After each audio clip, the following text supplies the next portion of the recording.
Top election official races feature deniers of 2020 results. An Arizona lawmaker endorsed by former President Donald Trump, who attended the January 6, 2021, rally that preceded the violent assault on the U.S. Capitol, and another lawmaker who also believes the 2020 presidential election results should be overturned, are among four Republicans vying for the top elections post in the presidential battleground. Capitol and another lawmaker who also believes the 2020 this is a demo. Presidential election results should be overturned are among four Republicans vying for the top elections post in the presidential battleground.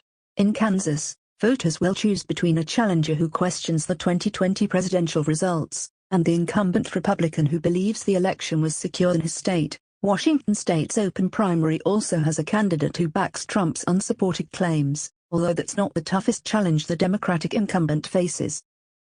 So far this year, Republican primary voters have split on whether to put election skeptics on the November ballot. In June, Nevada voters selected former state lawmaker Jim Marchant, who has been repeating the false claims that the 2020 election was stolen from Trump, to face the Democrat in an open race for Secretary of State. But in Colorado, GOP voters rejected a local election clerk who has been appearing with Trump allies promoting conspiracies about voting machines, and instead chose a Republican who vowed to keep politics out of elections.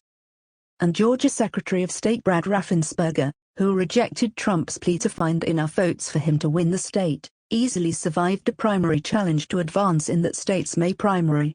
Arizona's Secretary of State race is the most eye-catching and consequential of Tuesday's primary battles, in part because Republican State Representative Mark Finchem,